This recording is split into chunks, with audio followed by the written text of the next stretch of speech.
What's up, what's up, what's up? It's your man, Chaz Ellis, once again giving you the information that you asked me for.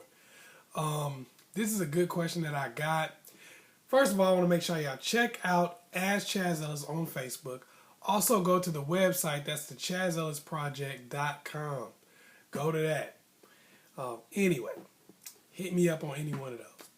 Anyway, the question that I got was, what do you do when a guy seems really interested, but then suddenly backs off?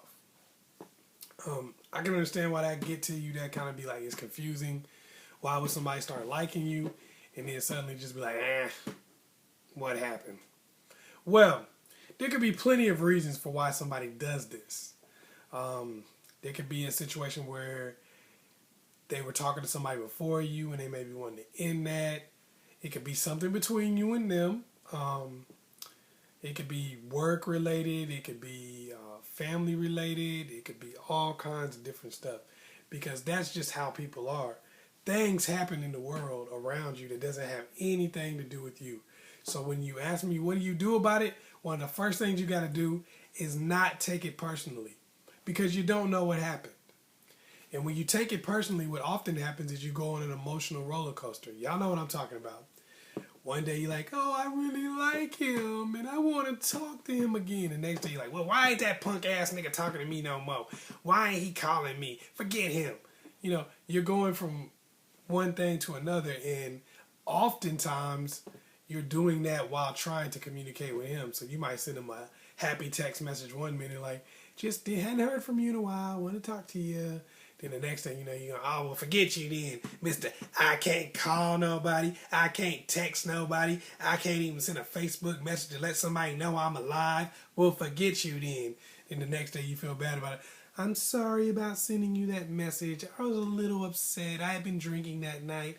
I apologize. Then you're back at it again. Now you look crazy. So just don't take it personally, because you got to relax and just understand that a lot of things could be going on. So don't just take it personally right off top, because it may not even be about you.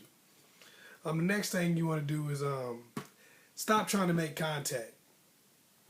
Once you've tried to make contact one or two times, clearly the person's not going to get back to you. It doesn't take long to figure out that the person's not going to get back to you. So once you've made contact one or two times, nothing's happened, or the person hasn't really wanted to talk to you or whatever, or didn't get back to you, chill for a minute. Don't try to contact them anymore, because then you start looking crazy and you start looking pretty desperate. Because now it's like, I'm just going to keep contacting you. I don't care if he doesn't respond. I deserve something. I deserve him to talk to me again. He doesn't have a right to just go ahead and stop talking to me and not give me any explanation. Well, now you're starting to look crazy. And other people probably reading your text message like, man, I wouldn't talk to girl no more. And if it was something that wasn't personal, it wasn't about you, now you completely turned the person off to where now it is personal and it is about you. It could have been a situation where the ex was bothering them or whatever, and they was like, you know what, I want to resolve this situation before I start trying to start a new relationship with somebody I really like. And then you start hitting them up talking crazy, and they were like, wow, this person is nuts. I should never talk to them again. And now, they're not interested anymore. So make sure that you don't, once you made a few attempts to make contact, chill. Another one, when they do finally make contact, calm down, listen to what they say. Because people make contact sometimes and they give you the answer to everything that happened. This happened, that happened, blah, blah, blah, blah, blah. Now you know everything. And the answers sound reasonable. But when you're not listening, they say something to you and you just start getting pissed off. Sometimes we don't even listen. Sometimes we want somebody to talk to us so bad. But when they start talking, all we do is wait for our chance to talk and go off on them. They're like, yeah, I haven't called you for like 2 weeks, but the craziest things happened. My mama just died. I've been in my room kind of curled up in a ball crying the whole 2 weeks, because that was terrible. It was devastating, and then during that time, I lost my job. I've been going through it. And you ain't even hear that. You were like, So you just don't tell me you're not going to call me, okay? You just not going to call me. You're not going to pick up a phone. You can't go text message me, let me know what's going on. Let me, you know, and this person is sitting there telling you their mom just died or something like that, and you going off on them. So now when you retell that story to other people, when you finally process what really happened, because you weren't listening at the time, people looking at you like you crazy. They're like, damn, dude told you his mom died and you cussed him out? What kind of person are you? Damn. But friends like you, who needs an enemy? You know, you thinking to yourself like, dang, I shouldn't have. Now you got to go back and try to apologize when you could have just listened, processed the story, and then said something back. You know, like, well, oh, I'm sorry to hear that, you know, whatever the case may be. Because they may give you a full of crap answer, but that's good. You need to listen and get the full of crap answer. Because if you're not listening and you're just waiting for your chance to talk, then you go off on the person and you're apologizing for that, whether you're wrong or right. Because now you feel like I didn't really listen to what you had to say and I just went off on you. So you might even give out an apology that they don't really deserve. Have you ever had somebody do you wrong, but you responded in such a crazy way that you ended up having to apologize even though they were wrong? Like you responded so crazy that it made you feel bad. You know, because you're a civilized person, so you was like, dang, that wasn't right. I shouldn't have responded like that. But really, they were wrong. So listen to the person and make sure you know what's really going on.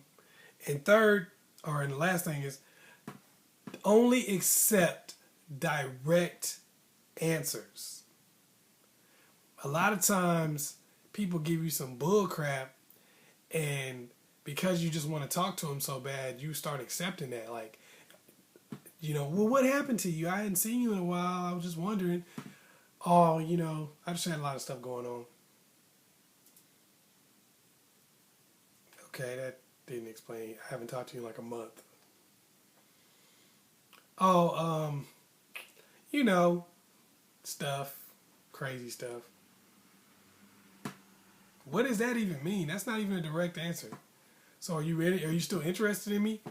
Yeah, you know, I think you're really cool. See, when people try to give you these indirect answers where you're like, these vague answers, you're like, that's vague. I don't know what you're saying. And they keep you kind of going. You know, they're not telling you whether they like you. They're not telling you what happened. They're not telling you whether you should keep talking to them or whether that's a waste of time. So make sure you get real, honest, direct answers. You may not know whether they're the truth or not, but make sure they're detailed, direct answers before you start believing anything and before you start talking to this person again. So make sure of that. Hopefully I was able to help you out. Once again, it's your man, Chaz Ellis. Hopefully I can keep you from going crazy and acting crazy on these people and kind of, you know, keep your head straight. So hopefully I was able to help you out. Like I said, hit me up at askchazzellis on Facebook. Also, the chazzellisproject.com. Make sure you go to that. Make sure you like and subscribe. And share these videos with your friends, family members, and even people you don't like. Share it anyway. Peace.